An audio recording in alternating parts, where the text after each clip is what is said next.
翻好自己嘅精神病。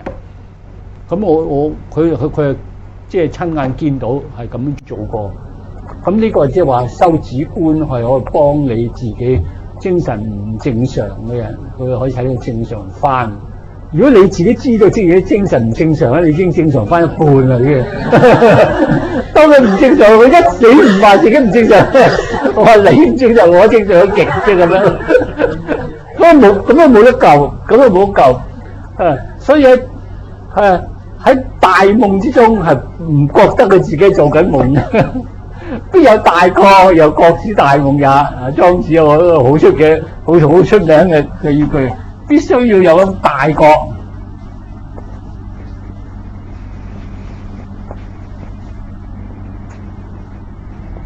然後先可以覺得而家喺個大夢之中。世尊菩薩做咗一本書，叫做咧《唯識20論》，都講到呢樣喎，都講噶，唔知大家讀過未？如果未讀過，攞我嗰本書，即係《唯識20頌導讀20論導讀》，又講到呢，你喺夢入邊嘅時候唔知自己發緊夢，需要一個超越嘅心靈。而家我哋而家嘅語言去超越真係，救自己語言叫咩大覺？超越咗而家你嘅夢中一個，咁又先覺到而家就係做緊夢。你沉迷咗夢入邊，唔知自己做夢喎。咁嗰啲精神唔正常嘅人，佢唔知自己唔正常咩？你話唔正常，佢會話翻你啊！我唔知幾正常，鬧鬼啊，打你都係啊！佢唔知嘅，佢唔知嘅，所以我哋話，如果佢知道自己唔正常，修因此淨化你啫，你好翻半嘅已經，已好翻半，讀下啲佛理添，更加好翻半啦，更加好翻半啦。佢知道自己有少少精神上出咗問題嘅啫，佢會放下好多嘢噶啦，佢放唔下先至會放唔下好多執住一樣嘢係咪？佢失戀執住個戀人，咁佢就冇得救嘅啫。佢放唔低佢心中嗰啲嘢。咁我估啫，或者唔係啦，我希望佢唔係啦咁如果大家有興趣同埋有方便，亦都可以方便下人嘅。不過有冇能力做一份工係8000蚊，我唔知啊。如果看更啊，佢而家做看更有5000蚊已經好高人工啦已經。佢去看更，佢好似做看更咁樣。我希望揾份工8000蚊看更，我諗好難。係啊，除非年資咗啦，係啊，係啊，你做咗初入咧，係啊，好啦，我哋上一堂咧，我哋就講緊咧係第月10，即係觀作者門啦，即係觀作者門入邊咧就請你睇第29頁嗰個表，係分開丙1、丙2、丙3段嘅。咁我哋上一堂咧就講完丙1嘅頌文總破，又將到啲頌文，又有長行引出頌文。個頌文就話：自作及他作，共作無因作，如是不可得，是則無有苦。冇有苦，我哋上一堂又強調過，唔係真係冇苦啊，係冇實質性的苦。苦唔係實質性有嘅。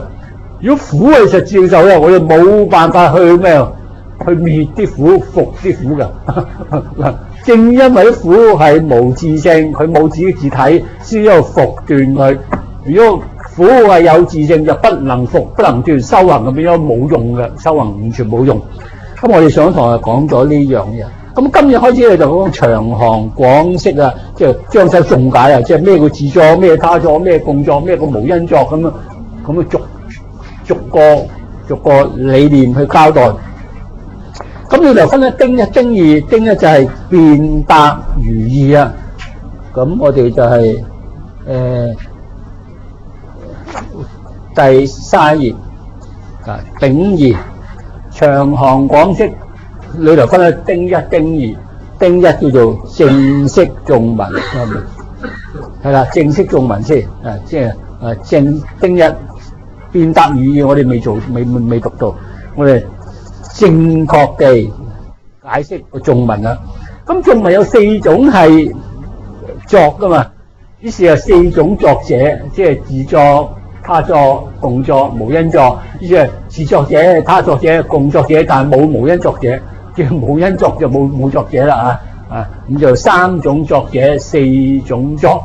咁先咧處理第一種啦，苦係自作嘅。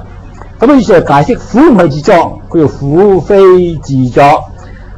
咁龍樹菩薩咧自己做嗰個長行啦，呢啲長行係唔係吉作，唔係青木法師做嘅，係龍樹菩薩自己做嘅。佢話苦自作不然，苦作不然就好容解。佢話如果你計執苦，即係苦係由自作嘅咧，咁呢個計執咧，其實就係唔對嘅，個言就對，不言就不對啊。咁呢個結論嚟喎，咁有結論一定有前提去證個結論噶嘛。咁所以下邊假定問啦，個何以故苦唔可以自己作自己咧？於是就話何以故咁下邊就答啦，佢自己答翻嘅。佢若自作即自作其體啊。咁嘅意思即係話咩咧？佢話如果你執苦係自己產生自己咧，咁即係苦嘅本身係產生苦嘅自體啦。苦嘅自苦嘅本身就自己產生苦嘅自體。即係啲筆如果自作，就啲筆可能冇筆嘅。咁然後咧就自己產生自己嘅，嗱咁唔得嘅喎。咁變咗無因作，佢唔無因作，佢唔係無因作。佢話呢個宇宙本來就有支筆嘅，本來啲筆佢就係支筆產生支筆。嗱，我哋係冇辦法了解呢樣嘢喎。即係會唔會話呢啲筆係由始至終冇終啊，亦都無始無終，佢係存在嘅，咁叫做自作。好似基督教相信有一樣嘢係自作，係咩嘢自作？上帝冇錯，上帝咧可以作一切法，但冇嘢作上帝喎，作即係產生上帝，冇其他事物足以能夠產生上帝。咁又等於咧，數論入邊咧，數論咧係外道嚟噶，就係宇宙萬象存在有自性，係多嘅，係物源嘅，有神我。對唔住，呢個多，嗰個一，神我靈魂嚟噶。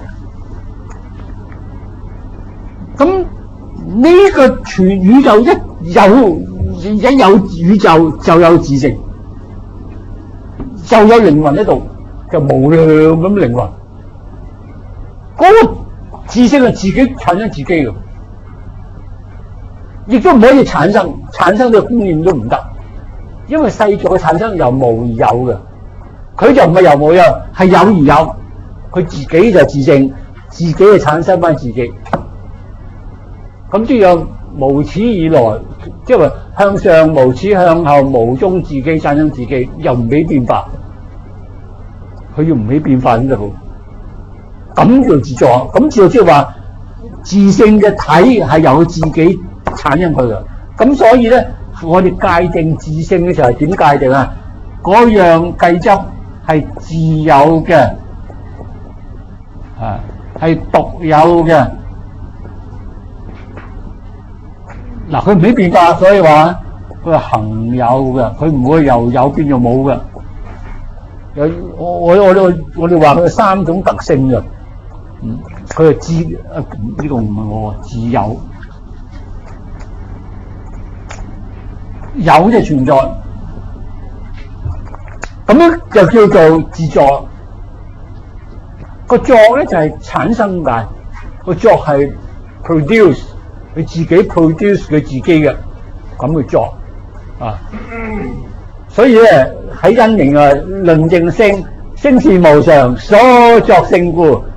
所作性係一種 product 嚟嘅，它就聲音是一種 product sound is a product 就叫做所作，個作住咧唔係話揼嘢咁樣喎，即係產生出嚟咁解。個作住個作就係產生嘅。咁即係佢話點解話自作係不能夠成立咧？佢話如果係自作咧，即係話嗰樣事物佢自己會產生佢自己嘅字體嘅，咁有乜唔啱啊？佢話此我補佢，佢話此不應理。話咁樣喺道理上係講唔去嘅，即係頭先我哋冇辦法諗一樣自作嘅嘢喺度，咁因為自作係講唔去嘅，咁啊唔合理嘅，應即合應啊，裏應外合，個應即係合理，應理就即係合理不應理就不合理咁樣要解啦喎。佢話不得已事事即作事事，我話佢唔合理咧，嗱家下冇號喎冇號。咁要解點解唔合理啫？你大聲壓死蟹壓我唔合理，唔得噶喎。咁所以佛教永遠唔會大聲壓死蟹咁壓落去嘅，一定講通你啊！我唔合理，咁點解咧？咁所以佢話不得已事事即作事事，係經驗上告訴我哋係唔可能，不得可能係這件事嘅本身又產生翻這件事。個事事咧就係即係這件事。個是字咧，個是字咧唔係是非咁解嘅，係似也，是喺度似是，又咧等於個思也，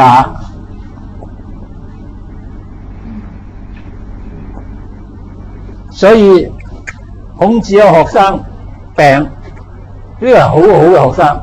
孔子就喺窗度伸隻手去握及佢手，出嚟就話：斯人也有斯疾也，就呢個斯字。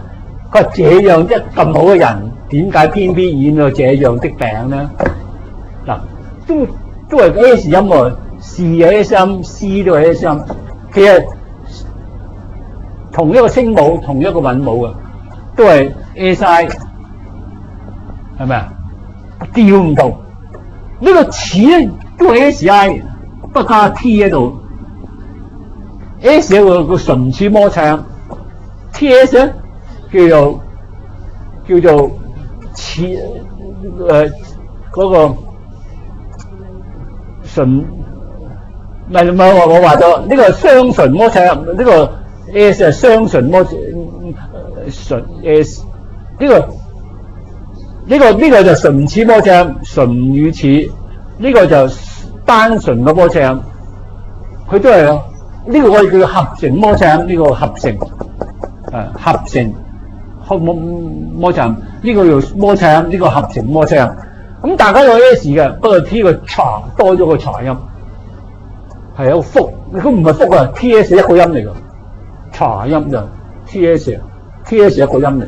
S 係一個音 ，S 音係純粹嘅摩擦，呢個叫合成摩擦。咁就可能古代咧呢兩個音路相似嘅，咁喺中國字入邊咧，是啊、似啊、思啊一樣解嘅，一樣解咁於是咧，不得已事事即作事事，事事就唔能夠話呢樣嘅事就係現象嚟咯，個事字係現象嚟嘅喎，事係呢種現象，事嘅事相反係咩嚟㗎？現象相反咩嚟㗎？係本體用咩字代咗嘅？花嚴中有四法界，請你讀過大家。叫事法界、理法界、事理無礙法界同事無礙法界。咁你答到個問題啦，嗰個事係咧現象係啦，個體有個理啊，個理就係體。當你遇到個理嘅時候咧，係相對於個理嚟講咧，就叫事啊。事法界事啫，唔係事情咁解嘅喎，請打住啊！個事一切現象、心理現象、個物理現象等等，凡有生住現嘅有為法，都係咩？都係事，都係事。你唔冇生滅嘅，係無為法嚟嘅。你睇係無為法，咁即係呢個現象，佢本身就產生翻呢個現象，咁啊唔通喎。我哋知道所有現象都係緣生㗎嘛，係咪？都係緣生㗎，就唔會嗰個事物自己產生自己嘅，就唔可能嘅。咁到呢度嘅時候，點解自己產生自己產生自己唔得咧？咁到呢個人都唔明白喎，都未必百分之百明白啊。咁所以喺佛典入邊咧，講完晒道理啦，仲舉啲例證明俾你知。咁下邊舉個例，個如就舉例咯，舉例啊！嗱，呢個例唔係中文語個語喎，點解注意喎？中文語嗰個語咧係一個歸納嘅一個內容嚟嘅。而家呢個唔係叫歸納啊，呢個只係舉個例咧，幫你了解嗰種事物嘅啫。所以佢唔係等於中文語個語啊。當我哋讀佛典同埋讀其他一樣嘅啫。喺某個地方嘅詞彙咁解，喺另一個地方詞彙唔係咁解嘅，咁所以呢一個意義咧，我哋叫做脈絡的意義，即係喺語言學上咧，意義有兩種啊，一種咧就係 dictionary meaning， 度度都咁解嘅，字典查出嚟咁解嘅，但係咧字典查出嚟咁解就唔一定咁解嘅，真正嘅解。我哋叫做脈絡意義，叫做 contextual meaning。喺一個 context 入邊，喺一個語言嗰個語境入邊，語境即係個語言脈絡入邊，佢用特殊咁解。呢個先係真解，唔可以係揾字典裏頭啊，是但揾個嚟解佢唔得噶，唔得噶。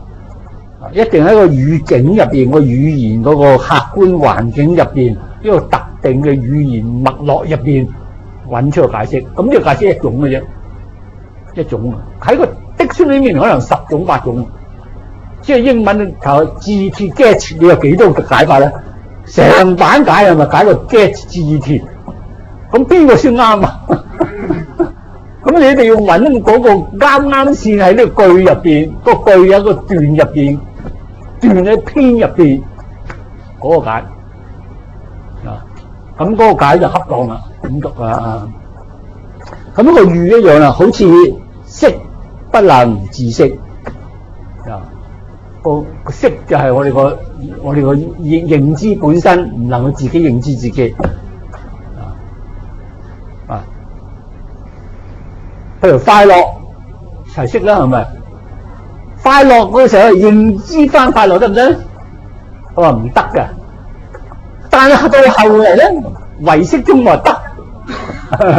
但唔好唔記得佢唔係唯識宗啊，請打住啊！佢係咧呢個係乜嘢菩薩啊？係龍樹菩薩，公元幾年啊？150至250前，唯識宗未流行啊呢種。同埋咧講個字，即係話呢個講嗰個自證現量咧係爭論嘅，喺西藏。同埋喺西藏，同埋後嚟嘅中國派咧，攻擊唯識就係因為佢嘅自證現量，係後嚟有好大嘅爭論嘅。不過咧，陳那菩薩、世親菩薩等等嘅唯識，用唯識嘅思想去進入去因明咧，現量就有個自證分嘅現量。不過當時冇啊，顯大樹啊！咁就當時冇嘅時候啊，佢哋咧就係用個識不自識、止不自止去攻擊唯識。咁唯識就佢用佢老師嗰套舊嘢去攻擊唯識。咁外人當時嘅外人都會認為，以快樂本身唔能夠認識快樂。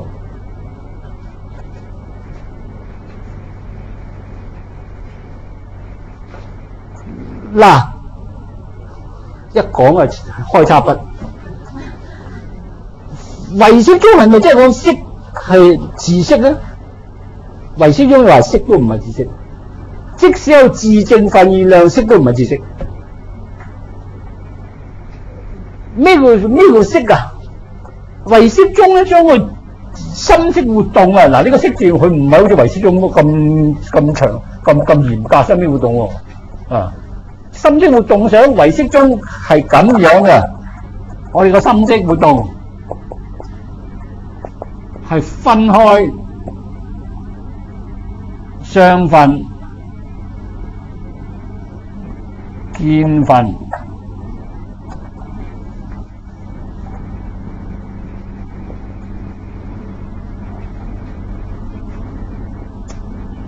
自證分、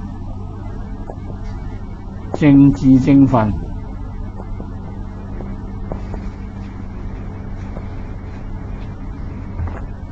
嗱，呢個識字唯識有解，識不自識計嘅，相分自己唔能夠認知相分嘅，係指嗱呢個會為啊，個分個識就係識分咁解。識嘅組成部分都唔可以自己認識翻自己，即係話外邊我見到黃色，黃色咧就隨住我見嘅力量咧就受嗰個疏所緣影響，於是變咗個影像叫做黃，唔係叫做黃，本身係黃個影像黃。咁呢個黃嗰個被認知嘅影像係呢個識分咧，係不能夠認識翻識分嘅。所以有個咩分有見分，見能見啲識分去認知佢，見分的識分先至可以認知上分的識分噶。所以唯識宗去讀啊呢個咁樣嘅龍樹菩薩嘅講法咧，完全接受嘅。呢個接受係通過個會為嘅工作，呢種咁嘅工作叫會為，好似嗰兩派啊，成日都相違喺意義上，但係唔緊要嘅。我哋透過高嘅思想，去將低少嘅思想去矛盾地方咧，睇到佢唔矛盾。睇到兩派矛盾，表面矛盾嘅思想咧，變咗統一佢，變成矛盾。嗰個工作就叫會為，呢個工作叫會為工作。會為方即係易經，易經咧就係觀其會通。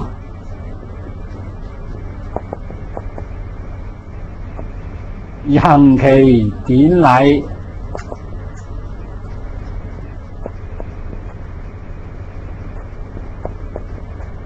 行其典禮唔好理佢。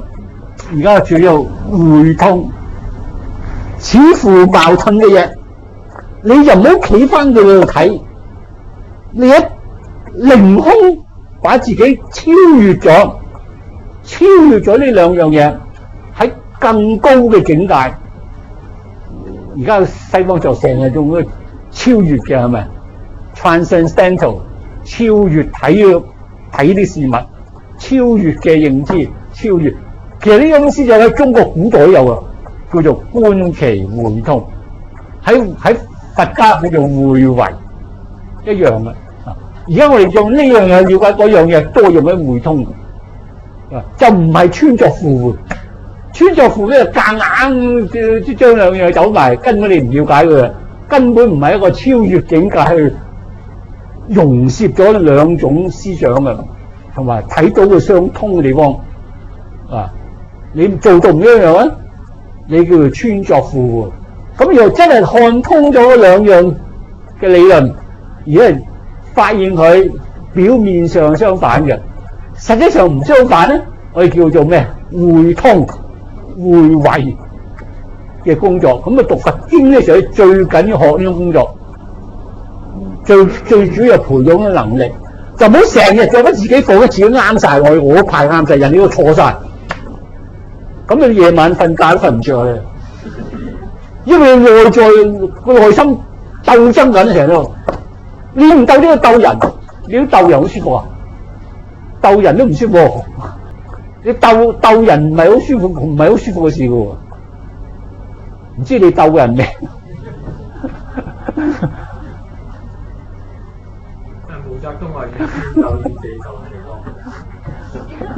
哇！而且鬥到老人之外，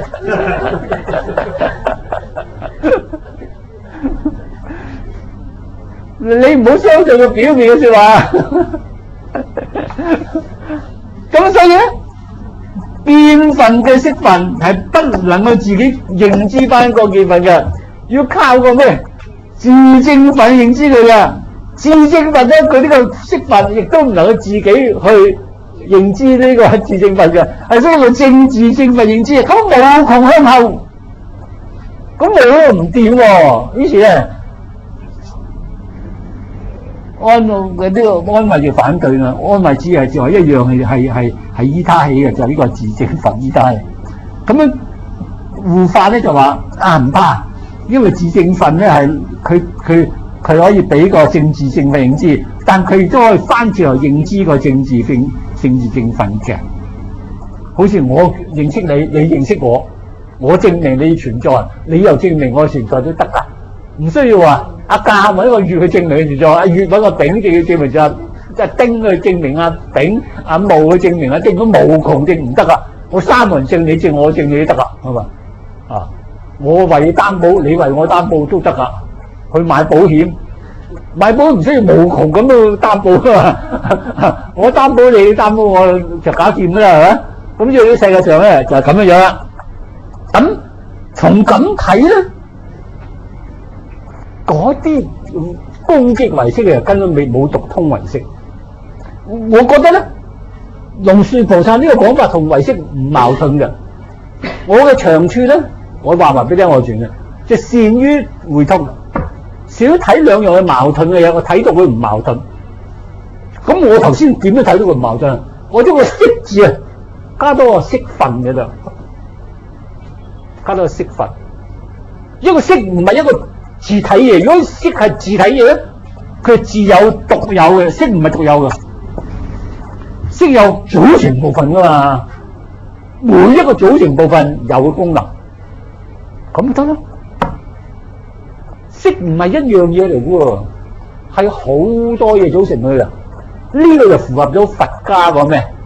嗰個原生嘅意義。所以識都係原生，都係由眾緣產生。所以有啲識有一個種子，有啲係多個種子活動噶嘛。有啲見分相分係唔同種子噶嘛，佢唔係完全同種子嘅。咁因此咧，我哋又可以會通，會通咧，即係話講得出去啦。嗱，證明咧，識證明咧係自作，即係話嗰個係自作不能成立啊。因為識都唔能夠自識分，一個識分自己唔能夠產生翻呢個識分。呢個係從體講，從用講，識分唔能夠自己認識翻識分嘅，要另一個識分認知佢。咁樣，咁仲舉啊，止不能自足，嗰個手指足嘅又係指點解？我哋嗰度止不能自指得嘅。你手指指翻我嗱，我指翻你個自己手指指唔到嘅。眼都唔自見嘅，你眼睛你睇翻我眼睛啫嘛，唔得，我鏡先係要。刀不能自過，我刀斬翻我自己，佢冇法斬到嘅。嗱，佢講好多例，好多無窮嘅例。嗱，呢個叫做喻，呢個喻就唔係因明入邊喻啦。有啲朋友聽我講因明啦，不過我就提點你，呢個唔係因明嘅喻，唔係因明。好啦，咁就舉咗例啦。佢話識不能自識，止不能自止啊。所以咧，自性不能夠自作嘅其體。有實自性嘅體唔能夠自己產生翻有實自性嘅體嘅，是故不得言自作啦。所以就唔能夠，如果是咗苦，自己產生苦，係咪？你如果苦係自作咧，就苦自己產生翻苦嘅，咁嘅自作。咁但係我哋世界上冇一種苦係自己產生自己喎。我一牙痛嘅苦咧，就由一種牙嘅發炎啊，引致我神經痛，就唔係痛產生痛啊。係第二樣嘢產生佢嘅，咁樣。於是咧，我哋做一個嗰個三段論式啦。哇！苦若是自在咧，咁事物就可以自己產生佢嘅自體啦。呢個大前提。咁呢個大前提係一必然定啱，因為呢個大前提喺現在邏輯上叫分析地震，叫分析地震，自己透過個前項啊，可以自然地分析到咩項啊？後項出嚟係咪？係好似話花黃花係黃色的，黃花呢個咁嘅大前提，唔係第二呢個前項，自然咧係會分析到係黃色的呢個後項啊。咁苦是自在呢個咁嘅前項，就自然分析得係自己產生自己嘅自體呢個後項。咁樣安排嗰個語句嘅分析嘅語句咧，就叫做分析句。有啲分析句係真嘅，即係呢個，即係完全個後項完全可以從個前項分析出嚟嘅。咁另一種語句叫咩語句啊？產生知識嘅語句兩大類，一類咧就係分析嘅語句，一個綜合就唔係歸納，綜合歸納係咩咧？係一個歷程嚟嘅，一個 process 嚟嘅。佢唔係語句，唔係一個語句，係好多語句。嗱，你所以用詞要小心啲嘅。你以為啊，歸納與個分析係相反，唔係，歸納與演繹係相反。用演繹方法，用咩歸納方法啊？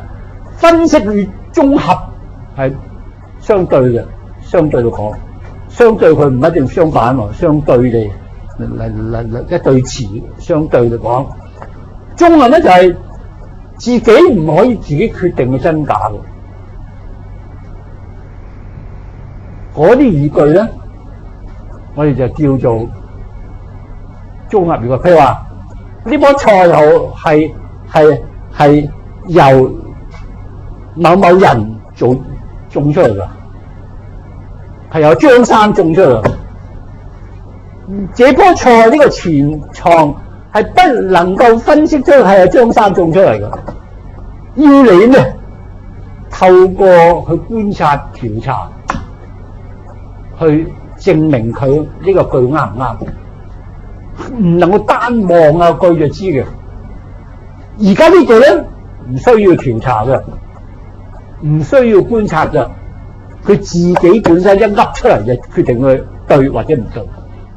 當佢噏出嚟就知道佢對與唔對咧，咁呢個語句佢個真實嘅來源咧，我哋叫做分析地真，叫做 analytically true analytical analysis by analysis， 我哋做 evaluate 呢個咁樣嘅句子，佢是真嘅句子或者係假嘅句子。咁所以寄望嗰啲讀唯識啊、讀中觀嗰啲人咧，最好去讀下因明，最好讀下西方邏輯，最好讀下啲符號學，最好讀下西方嗰啲分析哲學，就使到你個頭腦係清晰。咁你讀佛典咧就容易嘅。所以我嗰段佛典好清楚話俾你聽佢點解。所以我教書好慢嘅，你發現一段書教嚟教去都教到段書，但我唔係重複佢喎，即係我用不同角度咩去睇嗰樣嘢，咁你睇得好清楚嘅。所以有陣時咧讀書咧唔需要讀多嘅，讀少少都得嘅。少少嘅分析咧就係使到你自己對嗰樣嘢好清楚、好明白，係提升你嘅智慧嗰度。智慧嘅知識兩件事，有啲人好多知識，但冇乜智慧，會唔會啊？會喎，佢識呢樣，佢識嗰樣，識好多嘢啦，亂晒龍。呢樣嘢自己眼裏再分析，佢自己分析唔到嘅。咁嗰啲係知識嚟嘅，就唔係智慧。智慧有創造知識，知識一般可以提升你嘅智慧，係兩樣嘢嚟嘅，係兩樣嘢。但知識呢都可以使到你你嘅智慧墮落嗰度嘅。如果啲知識係矛盾嘅，彼此矛盾嘅，你搞到一頭糊塗啦。咁即係有啲人讀佛經就係咯，即係佢缺乏種智慧，佢樣樣都涉獵，於是咧搞到一塌糊塗。用一樣嘢解第二樣嘢又解唔通，咁啊佢會精神崩潰嘅。好啦，大前提列咗係真啦。小前提而家經驗上告訴我哋咧，諸苦不能自作。即係話你，如果你話能夠自作，你舉一個例俾我聽，自作你啊，舉唔到啊。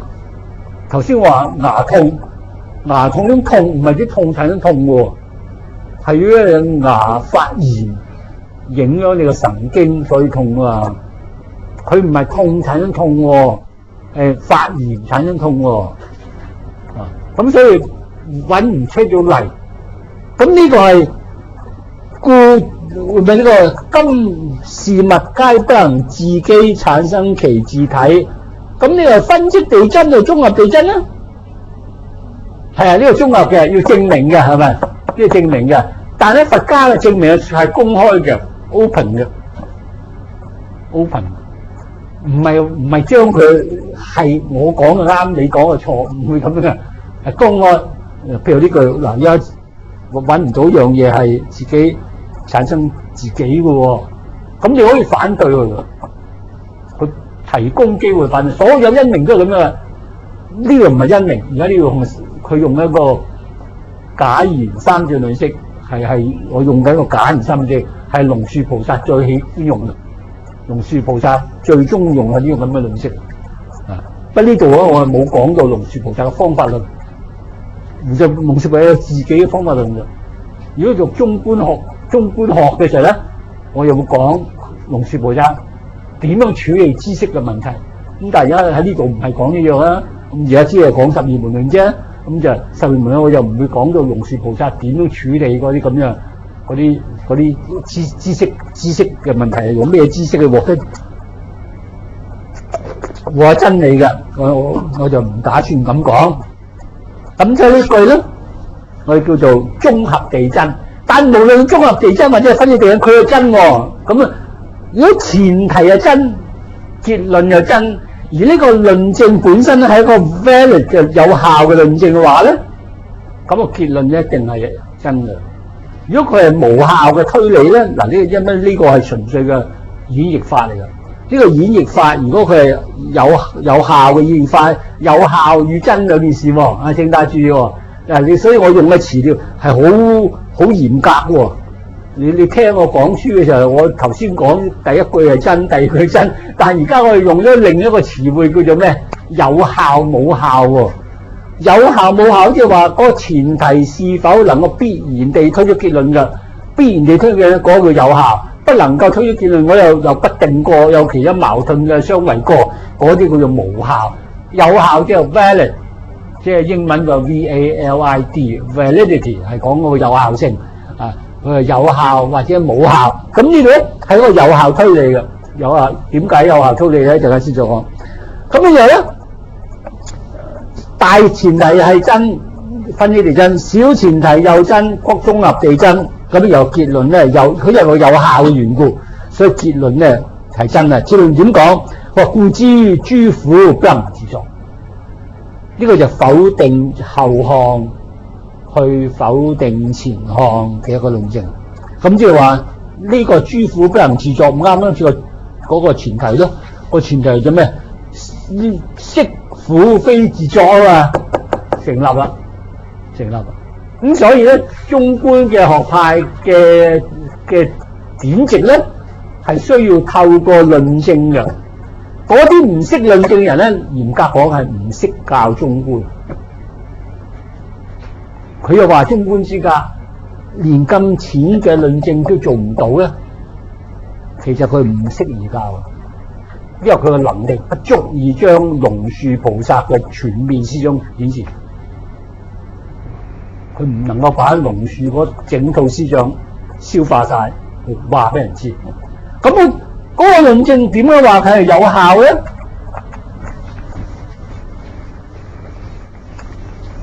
因為嗰個第一個前提我叫做大前提，大前提，大前提如果嗰個事物啊係自作嘅話咧，咁呢個叫 P。如果佢自作嘅話咧，咁佢咧就應該自己產生嘅字體嘅，我叫 Q。個形式如果 P 佢係 Q 嚟嘅，如果 P 係 Q 咧，可以畫個圖嘅。如果佢樣嘢係 P， 呢樣嘢係 Q 嚟噶，具有 Q 嘅性質噶。即係如果佢係自己產生自己，佢自然含有意義，就係自己產生自己嘅字體。咁而家咧，今物皆不能自己產生字體喎。而家咧否定嗰個咩 Q？ 呢個有 X 係 P 嘅話咧 ，X 係 Q 嚟嘅。咁而家發現咧 ，X 咧係非 Q， 個 X 喺呢度。而家發現個 X 咧喺有樣嘢叫 X 喺呢度，個 X 喺呢度。X 呢度係非 Q 係咪啊？呢個圈嘅範圍之內叫 Q 啊嘛，呢個圈嘅外邊咪非 Q 咯。咁有 X 喺呢度喎，而家我發現個 X 喺呢度喎，有 X 喺呢度喎，即係話我而家指緊呢樣嘢，我指緊喺呢度。咁啊指喺呢度咧，佢自然唔係咩 P 啊，係咪？呢個地方咧已經係非 P 啦，呢個地方更加咩？非 P。咁啊 X 係非 P 嚟，咁所以咧呢個小前提，所以有結論啦。咁啊，所以啊 X 咧係非 P 嚟嘅，但係呢啲雙符號咧都代晒啲文字嘅啫，因為 P 咧就代表如果係自作 ，Q 咧就代表佢係字體係由自己產生嘅，非 Q 嘅字體唔係由自己產生嘅，自己產生唔到字體嘅，非 P 就係話。嗰個事物本身不能自作嘅，咁完全係用符號去顯示，又或者用圖像去顯示都得嘅。咁就所以咧，呢個我哋叫做否定咗後項，就能夠否定前項，即係話我哋可以就放喺個後項之外否定。咁呢樣一定喺前項之外，咁所以佢有效。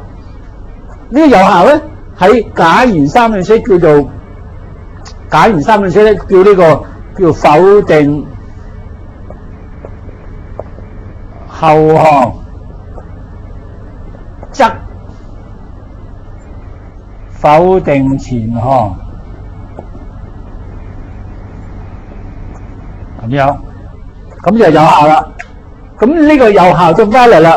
咁嘅論證翻嚟，咁論證翻嚟咧，我哋推咗結論係非 P 啦。非 P 即係唔可以自作，符呢個係符嚟嘅，符佢係不能自作啊！呢個就係自作，呢個不能自作咁樣。咁就於是咧，呢個就龍樹嘅個論證啦。咁但係呢個論證咧，龍樹就喺嗰個十二門論講㗎。我哋發現啊，龍樹喺中論入邊都有講呢個問題喎。不過咧就唔係觀苦品，係寫就唔係觀作者品。喺觀苦品入邊有一個頌文，同呢個講法好相近。咁所以我錄咗俾大家，即係記錄起俾大家中論入邊嘅講法。啊，大家睇下下邊。中論觀苦品就話：苦若自作者，則不從緣生。佢話如果苦係自己產生自己咧，即係唔需要像因託緣啊，即係唔產生啦。佢自己因自己唔係再像因託緣產生啦。咁實際上唔係喎，實際上咧所有苦都咩緣生噶嘛，像因託緣生噶嘛。所以結論咧，苦唔係自作啦，係咁嘅意思。咁但係咧呢度咧係冇結論嘅喎。佢話苦如果係自作咧，就不從原生咧，係只係俾個大前提嘅啫，冇小前提，係咪？小人就點解唔俾啊？因為你知喎，苦係原生噶嘛，係嘛？有冇結論？點解冇結論啊？因為推出嚟噶嘛。咁所以俾個大前提你咧，你自己配上一個咩小前提，配上一個結論咧，呢個前半句已經係三句未一齊晒。咁下半句再解釋啊，佢話因啊，點解我話嗰個苦係唔能夠自作咧？佢話因有此任故而有彼任生。佢因為事物之上任係咩啊？五蘊任嘅五蘊。佢話因為啊現世嘅此即係而家呢個五蘊，佢唔係自己產生自己產生自己，係咩？由比唔係佢又由前個五蘊啊，因有此蘊故，因為有呢個現世嘅五蘊，所以咧由後世嘅五蘊產生。所以後世嘅五蘊唔係五蘊自己產生自己嘅，係由前世嘅五蘊做因緣，先至產生後世嘅五蘊嘅。呢個暗示咩？暗示小前提嚟嘅嘛，即係話一切法從因緣生。舉咩例啊？舉個咩五蘊嘅例。五蘊例唔係自己產生自己嘅，五蘊例係咩？由今世的五蘊做因緣，產生咩？來世的五蘊。嗱，呢個因緣咧，請你大家注意，唔係唯識中因緣，因為唯識中因緣咧係種子嚟噶，呢個因緣咧就係增上緣義嘅。所以當我讀個因緣嘅時候咧，你又要好仔細啦，有加法噶。啊，唯識中所講因緣係唔等一般人所講因緣。龍樹菩薩就係因緣係寬嘅講法，即係求其作可以做助緣都叫因緣。唔理佢因緣，唔理佢所緣緣，唔理佢增上緣，唔理佢咩等無間緣，都叫因緣，都叫因緣。咁呢個就係寬嘅講法，即係好似我哋講法身一樣啊。唯識中嘅法身就係真如嚟嘅一樣嘢，但一般人嘅法身唔係噶。一般人法身嘅體用兼該，一方面講真如，第二講大菩提嘅起用嘅啊，尤其如來藏佢因緣起用啊。正因為佢講法唔一樣咧，所以你千祈唔好啊，用你自己套睇如來藏，你用你自己套睇，你實唔識為我，你實嬲噶啊！實無明火起三指像鬧人嘅相。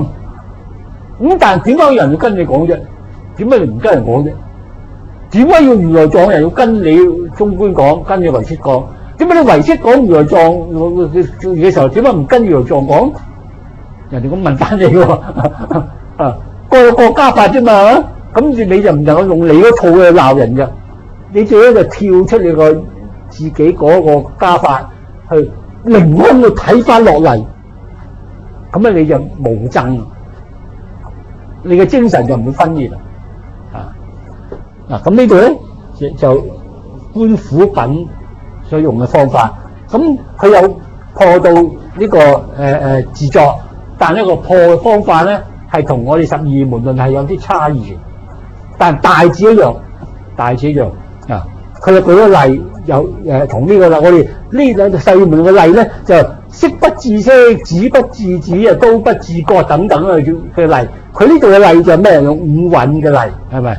佢話現在五蘊係產生未來嘅五蘊，所以未來五蘊咧唔係自己產生自己嘅，啊，用另一個例。啊，咁即係因為同個作者佢唔需要 repeat 又 repeat 翻原有例噶嘛，啊，咁如果美麗嘅文字咧，老實講十二門論呢個文字係美麗喎，係咪？十二門論嗰個一讀就知道點解啊，但係咧中觀苦品嗰個要有個轉折，啊，可能啊觀苦品嗰個係早啊，十二門論嗰個後。點啊？因為初咧可能詳細講，後嚟係簡略揾十二門講啫。啊，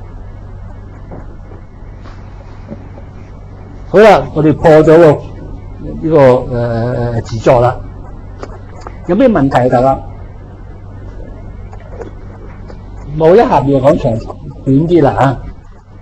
下邊咧就破苦係他作，咁裏頭咧就分咗幾節嘅，分咗甲乙嘅丙嘅。咁啊先甲就正身，即係正確地指出嚟，申明申說指出。佢話他作亦不然呢個結論嚟㗎。佢話一種事物嘅苦係由另一種自性嘅事物產生嘅，咁樣咧亦都唔對嘅。咁點解唔對咧？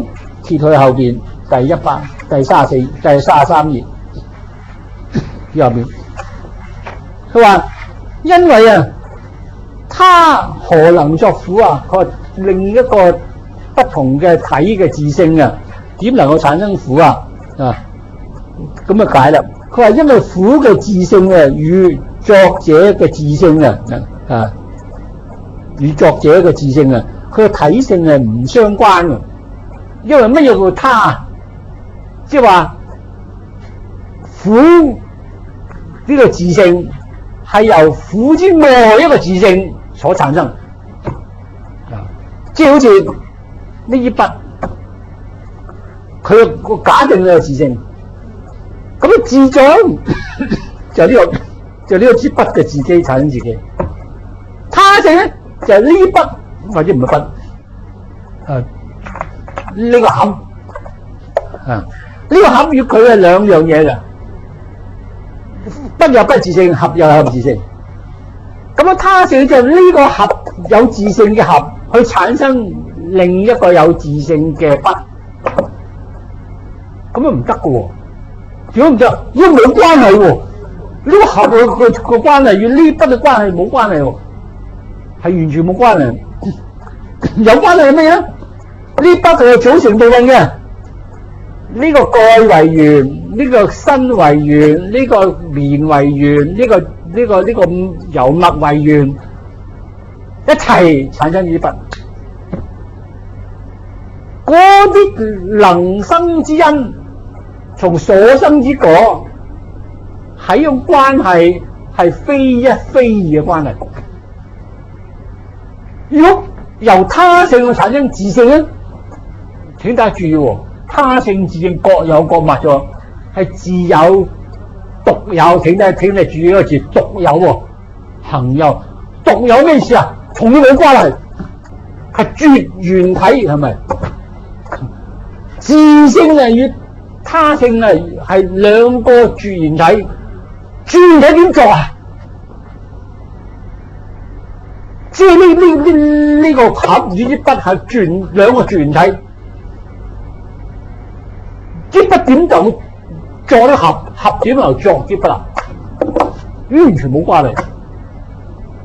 咁所以咧，佢嘅意思就係咁啊，因為兩樣嘢冇關係嘅，佢完全冇關係就冇得做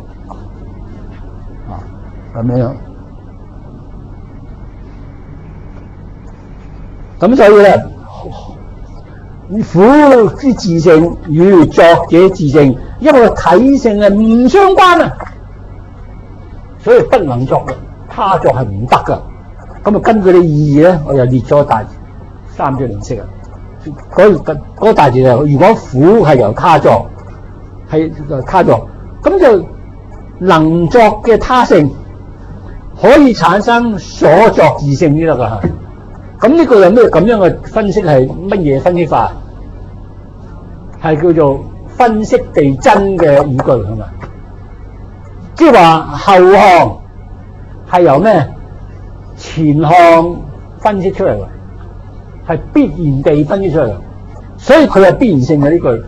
呢個句子係 necessarily true 嘅，因為佢係 analytically true，所以佢係 necessarily true 啊。小前提。以你能作嘅他性啊，不能產生所作自性。呢個係綜合句還是分析句咧？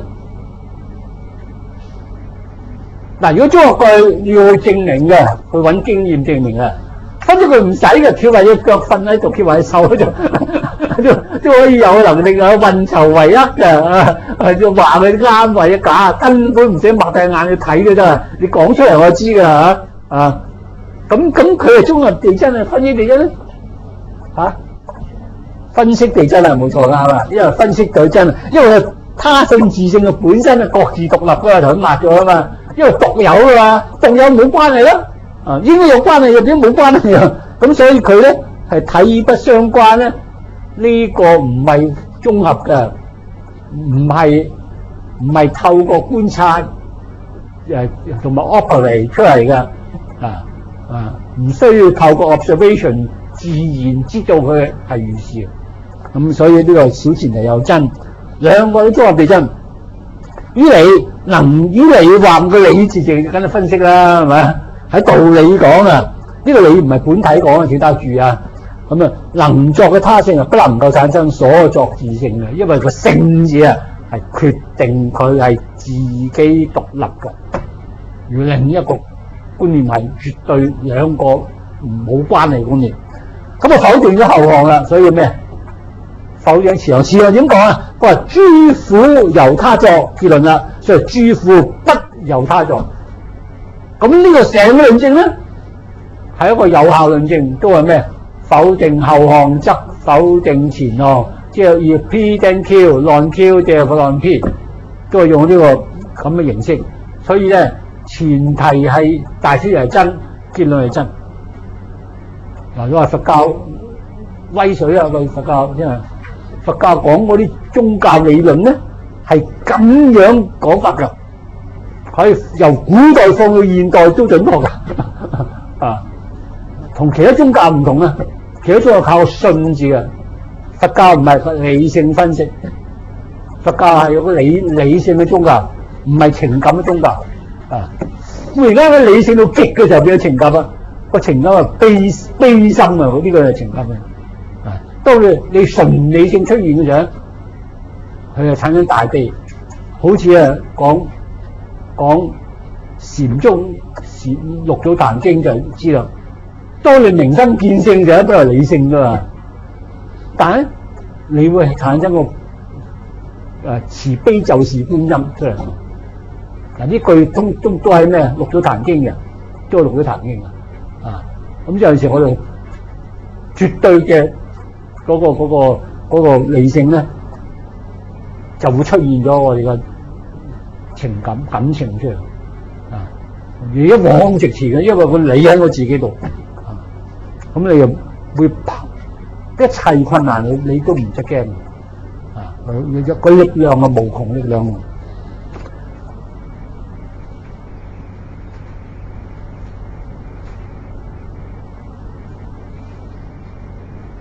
所以喺孟子話：自反而不縮，雖覺寬博不贅言；自反而縮，雖千萬人唔往矣。係咪？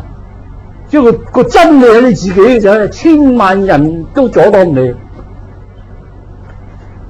所以理性到最高境界就會產生力量，包括情感嘅力量，最高嘅情感力量。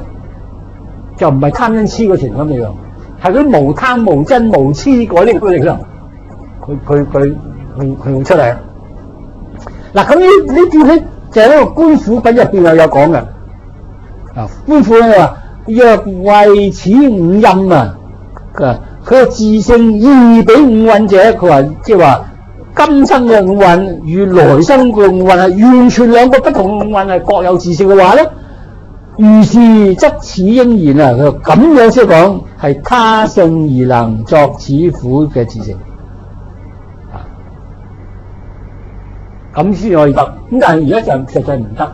實際咧，今世嘅或者係來世嘅五蘊係與今世五蘊千絲萬縷嘅關係，即係未來嘅五蘊係同現在五蘊係有關係嘅，唔係冇關係。咁所以咧。就係自性不能從他性生。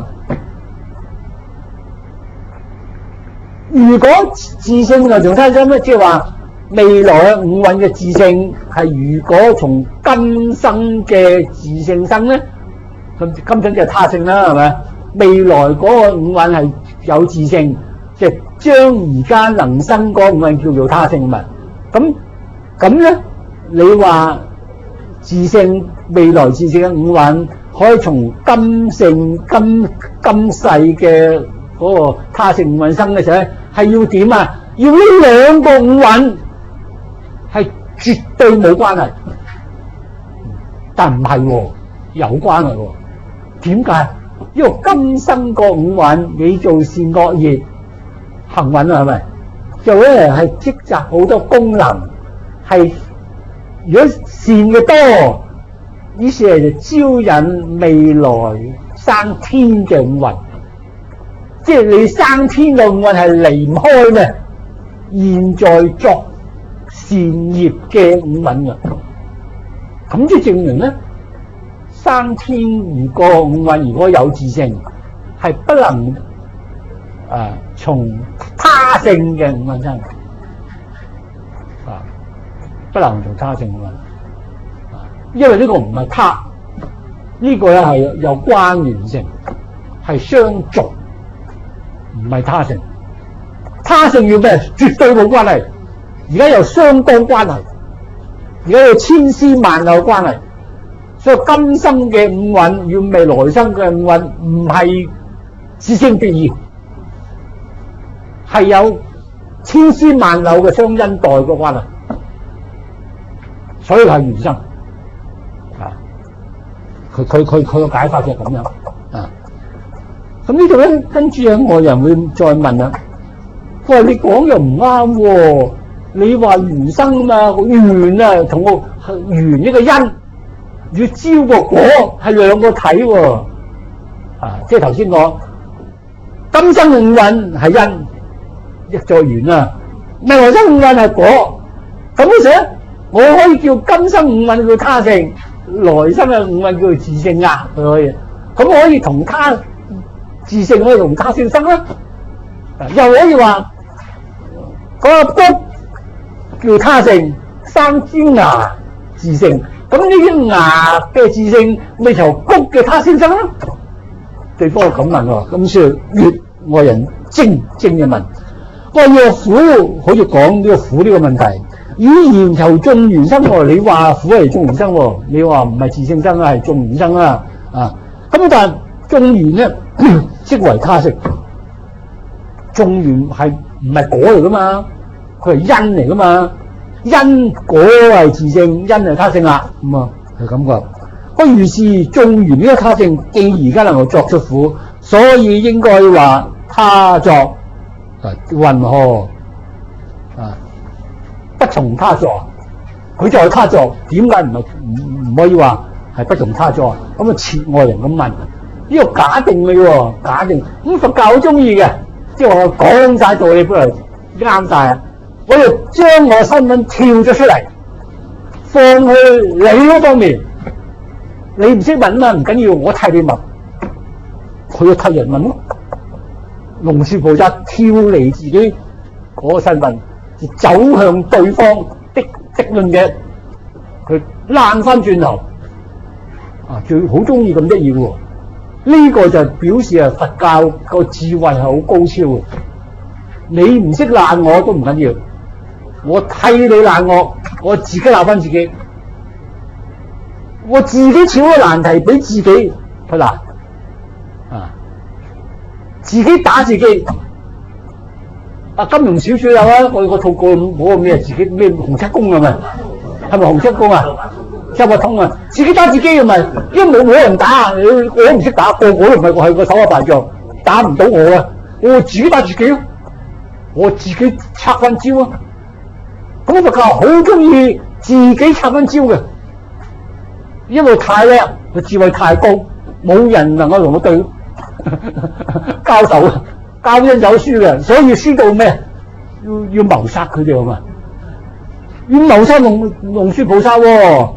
謀殺咩？佢龍樹菩薩嘅弟子提婆菩薩喎。咁問我你想唔想我整死你啊？咁啊龍樹菩薩咧就唔死得噶嘛。老師又問你想唔想我做啲死啊？老師會問啲敵人，嗰啲敵人啊，因為老師講幾百歲，傳說啫，傳說700歲、800歲啊，搞到連個皇帝仔都冇登唔到基。我哋講過嗰個故事啊嘛，咁佢唔死得噶嘛，佢斬咗頭之後，佢風一吹佢就黐埋啊，因為佢神通。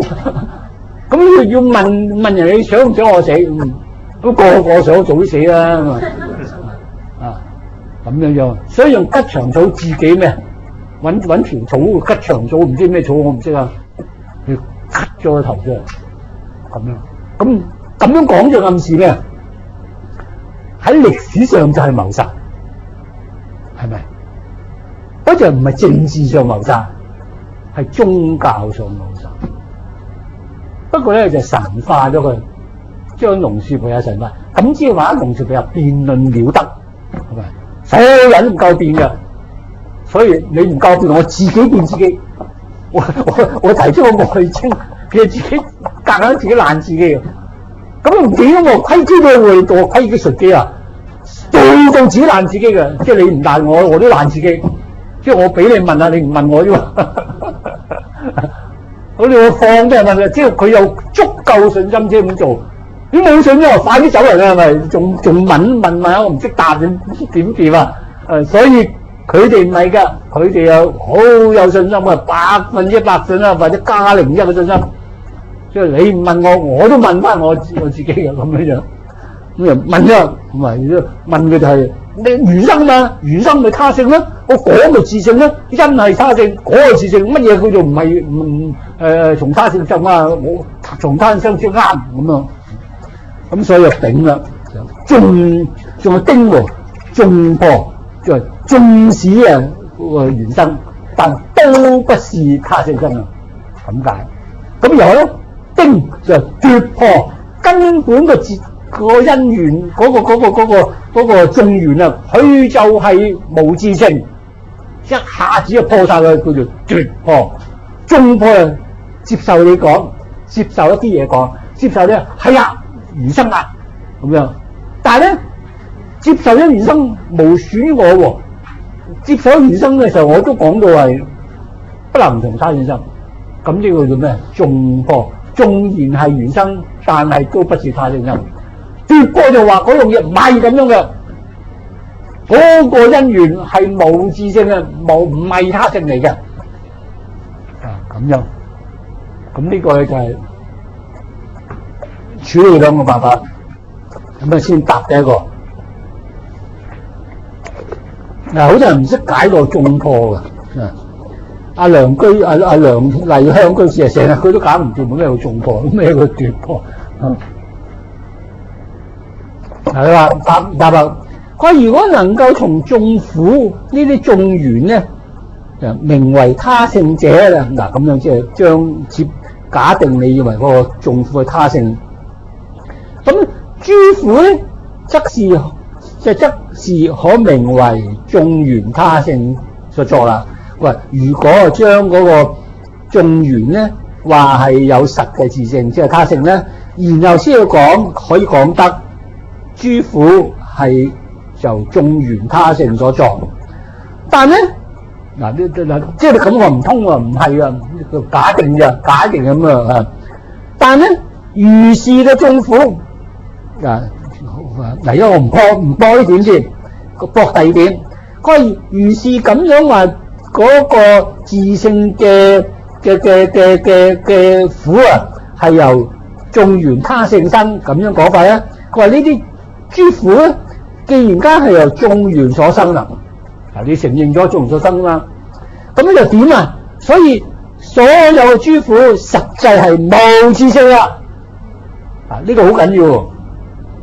係因為你話你承認咗緣生嘛，緣生就無自性啦。咁樣嗰個苦係無自性，佢因可唔可以叫做他性啊？唔可以啊，因為自性係相對噶嘛，係咪啊？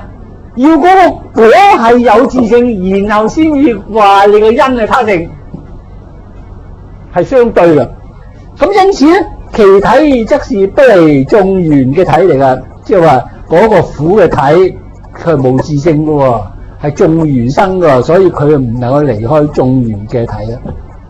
咁咧，如果嗰啲苦即係不能夠離開眾緣嘅自體咧，所以佢冇自性啦。咁苦既然係冇自性咧，所以眾緣就唔能夠叫做他性，因為咧自性他性相對嘅，要個苦係有自性，先至可以叫得個眾緣係他性啫。既然啱個苦係眾緣生，佢冇自性，所以能夠生出嗰個苦嗰啲眾緣咧，不能叫做他性。佢唔係佢唔係他性喎，唔可以叫他性嘅喎。嗱，咁叫做眾破，縱使你接受晒，接受初咁講，就話嗰個眾緣係他性嘅，就產生苦嘅自性，我接受晒啊，我接受晒。但係實諗呢層係唔通嘅，因為咧個苦境係由他自眾緣產生嘅他性生啊，佢就變咗冇咗自性。冇咗自性咧，所以你個眾緣就冇咗他性咧。咁駁法喎，佢完全冇否定到任何一個意思嘅，照足講，照足你講，咁要好聰明先得喎。照足晒講，照得佢咧，先將嗰個自性的苦變咗係無自性先啊，因為佢定義嚟啫嘛。凡係緣生就無自性啊嘛，咁嗰個苦境都唔叫無自性，於是係緣就不能叫做咩他性。即使咧緣不能叫他性，就唔可以頭先假定啱嗰個係而家唔啱，所以呢個叫做咩法啊？呢個叫做 reduction to absurdity， 叫做咩法？叫做歸謬法，好清楚歸謬法，即係十二門論呢個歸謬法非常之圓滿嘅歸謬法，完全跟足你啊，照足你，假定你啱晒，你都啱晒。咁而咧，原來晒好多謬嘅，你講嗰啲嘢，咁謬嘅先原生就無實自性，苦係無實自性。苦係無實性，所以個因就不能叫做他性。即係頭先個假定咧，就出現好多謬誤。咁即係呢個假定係不能成立。咁樣處理。咁啊講到呢個仲舉例喎。咁即係嗱，好似泥瓶，好似我嗰泥所做嘅花瓶，比泥不能名為他性，因為係原生啊嘛。嗰個瓶係果嚟嘅，嗰啲泥係咩？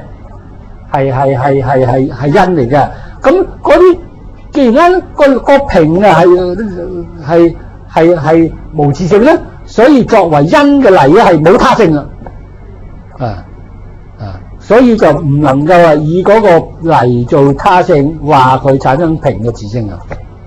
又如金川係金額啊，金額用黃金做額，咁咧。嗰個金額唔能夠叫做個金額係唔叫做他性，因為佢要靠咩？個金做嘅要離咗金，佢自己冇金額噶嘛，所以川係冇自性嘅。咁既然川係冇水，所以做嗰啲額嗰啲黃金咧，金不能名為他性係咪？因為要相對噶嘛。咁而家咧冇咗自性嘅額，所以黃金就不能叫做他性啦。苦亦如是，苦又一樣啊，因為苦係從眾緣生嘅，所以嗰個苦係冇自性啦，所以眾緣又唔能夠他性又既然唔能夠他性，所以你唔能話苦係他作，好清楚喎。先用道理將成個眾破做晒，下邊咧舉不同嘅例去證明你所講嘢錯。咁呢個成個論點咧，佢叫做眾破。眾破唔夠喎，仲要唔係你眾破之後咧，我哋又補一個我哋嘅3頁，我哋補個大前提啦。佢話如果苦係從眾緣生而可以話佢係咧眾苦是他性所作者。嗱，呢個係前項，唔使解啦，照讀得啦嚇。咁後項就分析出嚟嘅喎。咁要點啊？能作嘅眾緣與所作嘅眾苦咧，應該係各有自己獨立嘅相離嘅體性，係咪？應該兩樣獨立嘅嘢嘅。咁而家能作嘅眾緣與所作嘅諸苦，唔係各自獨立嘅對立嘅體性嚟㗎。好似頭先我哋舉嗰個瓶啊，係由啲泥作㗎。咁泥與個瓶咧，佢唔係對立兩樣嘢嚟㗎喎，係咪？泥咧係嗰個瓶嘅體嚟㗎嘛，唔係離開個瓶另有泥，唔係離開個泥另有瓶㗎嘛。咁所以兩樣唔係獨立嘅體嚟㗎。啊，咁頭先個小前就係咁啊，小就係能作眾緣呢啲嘅泥與所作嗱啲呢樣唔係泥做乜苦啊？能作苦嗰啲眾緣與所作嘅諸苦本身唔係各自獨立嘅不相呢個絕對嘅相離嘅體嚟㗎，唔係㗎。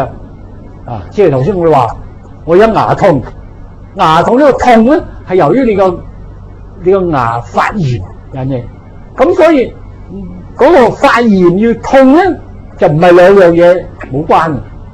如果冇關嘅咧，你醫好嗰個發炎啊，你都認痛先啱嘛。你但係醫好發炎就唔痛啦，咁先有關啦，係咪？先有關啦。咁就佢兩個唔係自性與咩他性關係嚟㗎，佢兩個有千絲萬縷嘅聯繫㗎，就唔係嗰一刀斬嘅前兩嚿嘢嚟㗎。啊咁樣，咁呢個小前提，咁否定後項，所以否定前項，所以故知諸苦從眾緣生，呢個係事實，但唔可以咁樣話諸苦係他性所作。與諸苦係他性所作，要個緣與個果係自然兩嚿嘢，咁而家唔係自然兩嚿嘢啊，咁樣論證。咁論證咗之後咧，就最後一樣叫奪破，直接話你唔啱㗎，佢奪破啊，係話復次如是能生眾苦呢個眾緣啊，直接話佢亦不是自性實有啊，直接指咗錯啊。嗱，所以直接指咗佢奪，好似你把刀，我一手攞咗把刀咁啊！你把刀啊冇刀用劍啊，我唔準你，咁啊一手就攞咗嘅，奪取人嘅嗰個武器嘅，咁呢個就奪破。仲頭先嗰個中破㗎，我又俾你耍，俾話耍不到，耍自己斬傷自己手，我引導你自己斬傷自己手啊！咁樣叫做中破，奪破就一下子啊，截住佢話佢唔啱啊，咁就話。一下子就眾緣咪冇實自性啊！既然冇實自性咧，就不點解冇實自性？因為緣墮緣啊嘛，係咪啊？譬如頭先話，我哋話咧嗰啲泥啊，可以做個瓶啊嘛。泥就係咩因緣嚟㗎，緣嚟㗎，產生個瓶係果法嚟㗎。咁如果係由他性產生自性咧，要嗰啲泥有自性啫嘛，係咪？相對於瓶有自性叫做他性啊嘛，但泥唔係有自性喎，泥有水啊，有啲嘢猜噶嘛，係咪？佢唔係一樣嘢嚟噶，佢好多樣嘢，佢又代其他原有嗰個泥㗎。咁個泥本身都冇自性，你點都叫他性啊？咁即係話你個因，你個緣冇自性，唔可以叫他性啊！咁樣破，咁就話啦。我復次如是能生眾苦呢啲咁嘅眾緣，佢亦都係不是自性就有，所以不得有自性存在，所以不得言啊眾緣係他性嚟嘅，你唔可以咁講嘅啊！亦不能夠話眾緣係他性而係佢產生有實自性嘅果法嘅，即成句啊要。眾緣係作他性能產生有實自性嘅果法嘅，就眾緣一定本身係自性。但係如果眾緣唔係有實自性，因為眾緣還待其餘的眾緣而有，佢自己已經冇自性啦，所以相對於個瓶唔可以叫他性，相對於苦唔可以叫他性啊咁樣。不過到呢度咧就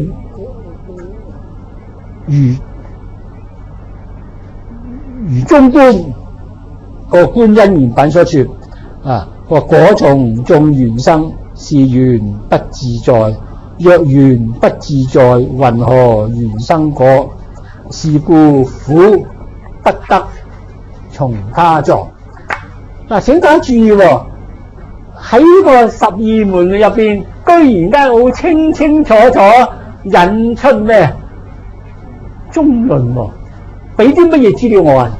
我哋啊，係啦，即係話龍樹菩薩係先做中論，後做十二門。所以十二門裏啲頌文有20幾首，好多首咧係完全係中論抄落嚟。可能咧龍樹菩薩做唔完咁多嘅注釋啊，就攞一部分嘅頌喺十二門論再分析啦。咁呢個啲文字係龍樹菩薩寫嘅喎，呢啲文字啊，咁所以就話啊，佢引啊中論嘅觀因緣品嘅話，有幾句啊，佢話果從眾緣生，佢話果法呢果法係眾緣所生。咁但係咧果法從所生，但係呢啲眾緣本身咧係不自在喎，唔係不自在，係自己唔能夠存在自己，因為自性叫做咩啊？自有嘅自在，自在咧自己存在自己叫做自在。嗱，咁所以啊喺個中論揾出嘅頭先我話自有獨有行有嗰啲咁嘅分析咧，唔係我哋諗出嚟㗎，喺中論入邊自己講自己啊，即係話眾緣不自在，不自在即無自性啦。咁所以自在即自有，所以自性有個特點就自有啊。我哋喺中論入邊嘅不同嘅資料就揾出3樣嘢叫自性特點。第一個自有嘅，第二個獨有嘅，第三個行有嘅。咁而家呢個咧就講咗自性嘅第一個特點啦。佢話自性應該自在嘅，自在咩叫自在啊？我好自在，唔係咁解。自在因為自己存在自己嘅，即係自有啦，係不待緣嘅。咁又喺中論入邊咧，有另一品咧，有講不待緣嘅。嗰品叫咩品啊？叫觀有無品，入邊有再講。咁即係話我俾個3個定義，自有、獨有、行有咧，就喺中論諸品入邊咧係綜合出嚟。咁樣呢度就睇出眾緣咧係唔係自己存在自己，咁所以眾緣本身就無自性啦。所以若緣不自在，即係個眾緣本身無自性咧，云何緣生果？咁點可以話有實自性的緣就作他性，能夠產生有實自性的果啊？佢自己都無自性，佢都只係泥菩薩過江，自身難保，佢點可以產生有實自性嘅果法啊？啊！你個因法都無實自性，就不能夠產生有實自性嘅果法㗎。咁樣咁是故苦既然有緣生，個緣本身無實自性，所以個緣係冇他性，唔係他性，咁所以就不能夠話眾緣係他性，所以產生自性的苦。咁啊，呢度就好清楚交代咗啦。咁呢度咧，我就再按中論入邊係成段嘅頌文咧係咁樣嘅，同十二門有少少出入嘅。啊，佢話若果從緣生，是緣無自性，從無自性生，何得從緣生？咁樣嘅。咁頭先就冇下標句，佢只係話咧從無嗰個從無自性生啫，佢係冇引晒嘅。嗱，頭先嗰個唔係咁樣喎。頭先話從眾緣生，唔係36，係中冇錯，觀因緣品個果從眾緣生，是緣不自在。若緣不自在，云何緣生果？同樣我引一首唔同喎。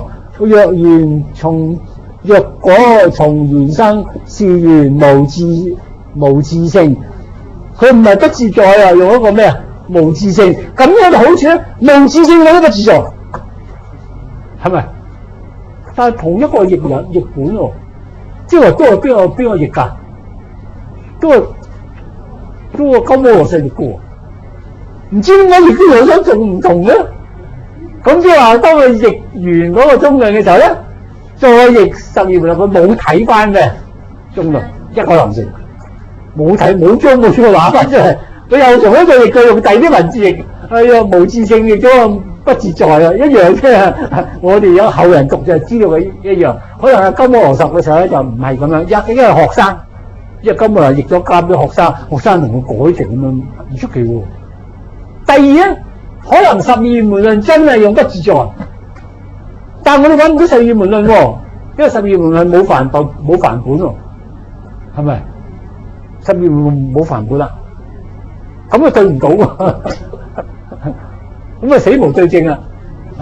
不過喺個字上咧係通嘅，頭先我話通啦，自在嗰個在字代表存在啊嘛，即係自有啊嚇，所以啊自己存有自己咪自性咯，咁就意義係一樣嘅，就不過咧喺呢度就將個原有嘅文字再寫出嚟，你自己對下啊，因為做唔係應該咁喎。做話你話引中論咁樣，你唔可以聽即係唔好聽晒佢講喎。咁你喺中論咪揾翻相近嘅頌文，睇下咪一樣。咁發現就唔一樣，有少少差異。咁呢度咧，我哋又可以將佢變成一個新認識喎，就話如果依眾苦諸苦係從眾緣所作，而可以成立諸苦係從他性所作，咁講法咧。就要會點啊？咁啊，眾緣必須要有實自性，因為你話從他性作嘅時候，他性就係喺第二個角度睇佢自性啊嘛，係咪？咩叫他性啊？他性本身就係自性嚟嘅，係咪？佢自己望自己嘅自性，但喺另一個角度望佢咧，就叫呢個自性叫做他人的自性、他體的自性啊！咩叫他性啊？他性係他體嘅自性。自體咧叫做咩？自性，他體的自性叫做他性，係咪？咁咧，所以啊，呢個後項咧係用前項分析出嚟嘅。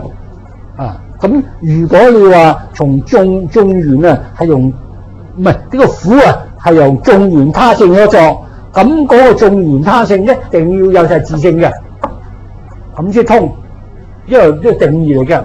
咁呢個係咩真啊？呢度？又分析地真啦，小前提中論已經講咗啊，話已經證得眾緣無實自性啦。頭先引中論喎咁呢個係分析地真，綜合地真啊？呢個唔係分析嘅，係綜合嘅，要打本中論睇下係唔係㗎嘛？要攞本中論出嚟對啊，係中論咁講，咁我哋發現係啦。咁但係呢個係啊，唔係分析得嘅喎，要我哋抄書嘅喎，係嘛？咁所以係綜合地真啦。咁但係無論都真。嗰個論證咧又係否定後項，即係否定前項者，佢係有效。於是一個結論咧就真啦。個結論咧就係有效推理得嚟嘅真，喺個論證得嚟嘅真，係一個演繹嘅真，係演繹得嚟結論嘅真咁樣。咁所以咧就知啊。諸苦從眾緣所生，係不能夠成立。諸苦是他作，諸苦是他性所作。咁呢個結論啦。咁啊，即係話所有又破晒啦，破晒者，我錯埋個體喎。咁他性咧就要他作，他作就他作者。咁既然咧他不能作啦。咁啊，他作者都咪存在喎，咁所以下邊我話苦，如果係唔係他作咧，咁樣啊，他是作者亦不能成立喎。因為作者係自己自係作者，他人是作者，自己加他人共作者，三類作者啊嘛。咁啊，第二類作者都唔能成立啦。咁我哋今日就講到呢度啦，咁啊，下一堂就講嗰個苦非共作。啱啱10個鐘，有乜問題？我今晚下課。